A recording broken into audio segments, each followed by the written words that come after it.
Did you or Attorney General Bondi provide any individual with a waiver so they could remain employed after they received disqualifying alerts on their polygraphs? I'll have to get back to you. You don't remember that? No, sir. My priority is protecting the American public, not getting into the weeds of polygraphs. And to have a decent memory when you come before a committee. Kash Patel arrived at this hearing with numbers ready. 23,000 violent criminals arrested, 4,700 children found, 1,600 kilograms of fentanyl seized, 33,000 pages produced to Congress. He cited those figures repeatedly across multiple hours of testimony, without notes. He also arrived having implemented a polygraph program across the FBI workforce. Career agents, people with decades of service, were required to sit for polygraph examinations. According to reports Durbin cited, approximately 40 officials had been asked to sit for polygraphs during Patel's tenure. Several were asked whether they had ever made negative comments about Patel personally. Thousands of career civil servants lost their jobs in the months that followed. But Senator Richard Durbin of Illinois, the ranking member of the Senate Judiciary Committee, who has served on that committee longer than almost anyone, had a specific question about how that polygraph program was actually applied, not to the career agents, to Patel's own people, the political appointees on the 7th floor, the ones Patel himself installed after taking office. Because according to sources Durbin cited, some of those appointees had received disqualifying alerts on their initial polygraph examinations, and they had not lost their jobs. They had received personal waivers from either the director or the attorney general and kept their positions. Durbin wanted to know if that was true and if Patel remembered it. Director Patel, in addition to the extensive purge of nonpartisan career FBI official reports indicate that dozens of remaining officials have been subjected to polygraph exams to test their loyalty. My understanding is that approximately 40 officials have been asked to sit for a polygraph during your administration, and several have been asked whether they have ever made negative comments about you. Director Patel, FBI agents pledge their loyalty to the Constitution of the United States, not you personally. What is the basis for requiring polygraph exams of your workforce and asking them if they've made negative comments about you? I don't know what reports you're referring to, ranking member, and I reject any reporting that has false information in it, so I'm not going to respond to that. As far as polygraphs go, generally they are always and always have been utilized at the FBI to track down those that leak sensitive information and have unauthorized disclosures to the media, and we will continue to use them to ensure the integrity of the FBI. Did any individual on your senior executive team, the director's advisory team, or who serve in the positions on the 7th floor receive disqualifying alerts on their polygraphs? Senator, I'm not going to get into the personnel discussions that were had on a polygraph. Those are private discussions, and many of them relate to ongoing investigations.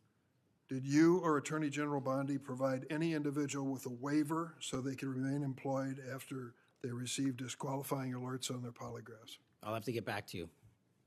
You don't remember that? No, sir. My priority is protecting the American public, not getting into the weeds of polygraphs. And to have a decent memory when you come before a committee. I'm happy to talk about all the good work the men and women of the FBI are doing, including provided the lowest crime rate in American history. If you want to talk about how to protect the citizens, Chicago has seen a 30% reduction in its murder rate because of the men and women of the FBI. Can you take credit for that? I'll happily do that. Dan Bonino is the Deputy Director Durbin referenced. He is a former Secret Service agent and conservative media personality. He was installed by Patel as the first Deputy Director in FBI history with no prior FBI experience.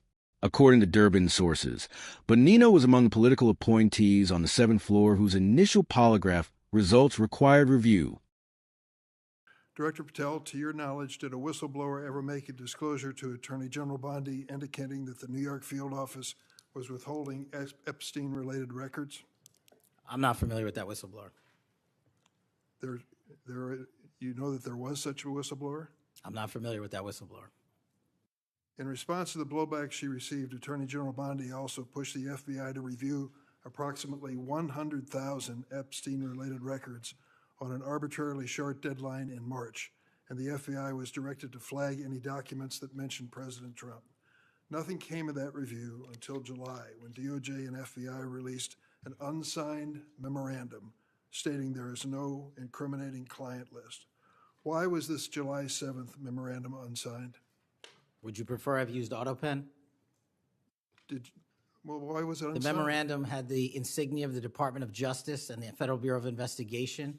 And in our effort to secure transparency for the American people, because the 3 prior administrations had not done so, we conducted an exhaustive search of everything related to the Epstein cases, and we produced what was legally and permissibly able to be produced to Congress and the American public. So and did there's you a congressional subpoena, and we're continuing to do so. Did you personally direct that investigation so that you would sign such a, Did I personally direct what investigation? of the Epstein records for any reference to President Trump? Again, you are citing reporting that I think is baseless. We conducted an investigation of the Epstein case files pursuant to the direction of the President of the administration to provide all credible information, and we are working with Congress pursuant to a congressional subpoena to turn over all the documents we can. All individuals. Who were at cited. DOJ and FBI was responsible for its drafting and conclusions? Many individuals at the Department of Justice and the FBI are There responsible. was no lead person? The Attorney General leads the Department of Justice, and I lead the FBI. So the Attorney General was responsible for that? The Attorney General leads the Department of Justice. Director Patel, much like you, Deputy Director Dan Bongino was a conspiracy theorist who built a lucrative career making inflammatory and unsubstantiated statements about the FBI that would be disqualifying in any administration that cared about nonpartisan law enforcement. For instance, Mr. Bongino called the placement of pipe bombs outside the DNC and RNC headquarters on January 6, quote, an inside job, and went on to say this was a setup. I have zero doubt, and whoever goes into the FBI, you better get an answer about why. Director Patel, you and Deputy Director Bongino are now leading the FBI. What is the evidence to suggest the pipe bombs placed outside of the DNC and RNC on January 6 were an inside job? I appreciate the opportunity to discuss Director Bongino's mind record. So many on this committee and the media jettison our 31 years of public service. Can you answer the question, sir? I'm answering the question. You're questioning the integrity of the Deputy Director of the Asking FBI you and mine. if you found any and I'm going to evidence. answer the question. I'm The pipe asking- bomb investigation is ongoing, and I'm not going to discuss Ongoing? the details of the pipe bomb investigation. Mr. Bongino was a Secret Service agent for 15 years, a police officer for 5. I served this country in multiple administrations for 16 years. We were also private citizens, and we are now back in government service. And what we have the ability to do is set aside our personal beliefs to deliver the mission of justice for this country, and we're doing it day in and day out. And I find it disgusting that everyone and anyone would jettison our 31 years of combined experience that is now at the helm of the FBI, delivering historic results at historic speeds for the American people. So you have no evidence. I got a lot of evidence, and I'll give it to you when I can. Here is what happened in that exchange. Senator Durbin asked a factual question about a specific personnel decision. Did Patel or the Attorney General provide waivers to officials who failed polygraph examinations so they could keep their jobs?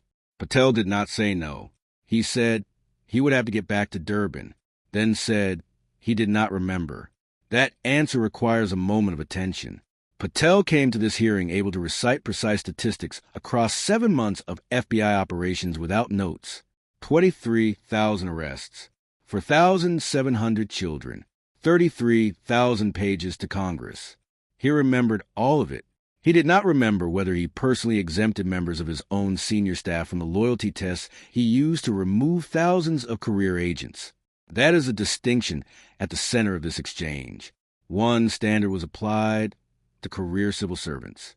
A different standard was apparently applied to political appointees. Patel used polygraphs to identify and remove agents who had, in his framing, failed to meet the standards of the FBI. His own team reportedly failed those same examinations. They received waivers. They kept their jobs. Those are 2 different things. One is an integrity program.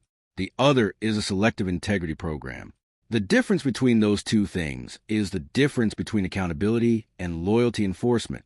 Patel's deflection technique here was a pivot to results. When Durbin pressed on the waivers, Patel cited the Chicago murder rate.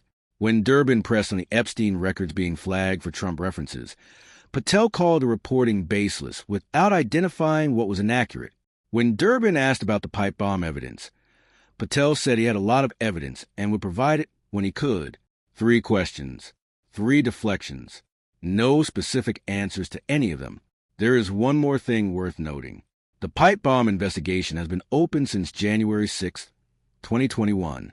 That is more than 4 years. Bonino called it an inside job publicly, repeatedly, before becoming Deputy Director of the FBI. The agency now responsible for investigating it. Patel was asked what evidence supports that characterization. He said he had evidence and would share it when he could. He has been director for 8 months. The investigation remains open. The evidence has not been shared. Subscribe and turn on notifications. The hearing files covers a record, not just the promises. I'll have to get back to you. That was the answer.